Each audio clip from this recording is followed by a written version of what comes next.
I have Miss Paulina, 25-year-old yellow-naped Amazon. This is Freezing Rain, is a guinea pig. This is Quinn, and he is a bearded dragon. This is Boris.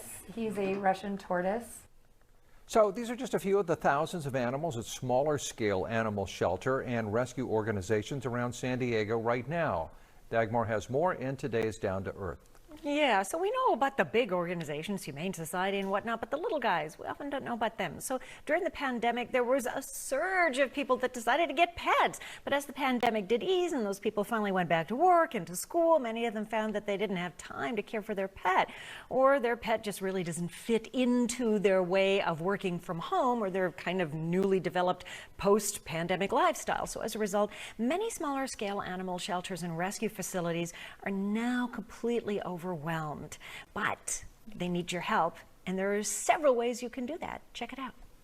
Well, if we thought the pandemic was challenging, the post-pandemic life is an absolute nightmare for rescues. The pandemic has been tough on us. There was such an influx of adoptions.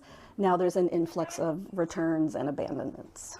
Hundreds of small shelters and rescue facilities in San Diego are being inundated with animals that people either no longer can care for or in some cases wish to care for. We get about 10 to 15 requests for relinquishment per month.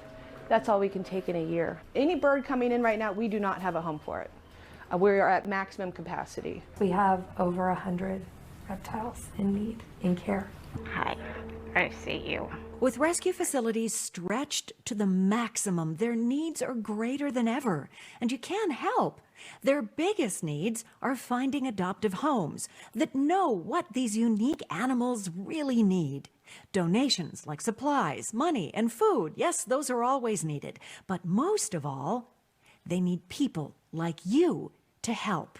We need fosters desperately. Ultimately, we really need more volunteers, and we need fosters to step up. Volunteers not only to foster, but to come to our center and store and help us clean, change the water bottles, chop vegetables, sit with one of these on your lap and give them lots of love.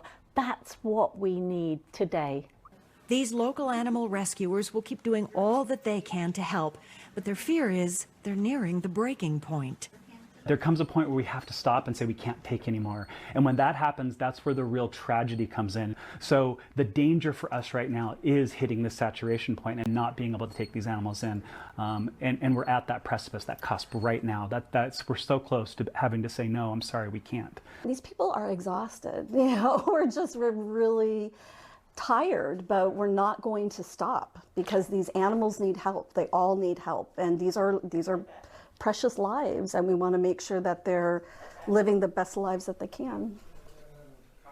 And there you go. So I had at least 2 viewers just this week email me and ask, how can I help? Where can I go? I have a shovel. How can I help with any organization? Okay, what do you like? Horses, birds, reptiles? There you go. There are just a few ideas of how you can help. And it's about money, yes, but it's about your time. So that really surprised me. It's that they need volunteers. Any of you who wants to sit with a guinea pig for a while? I know a lot of you do. I do. Okay, so for more stories just like this and information on which shelters, the tiny ones really, you got to pay attention to those. Those do some of the greatest work.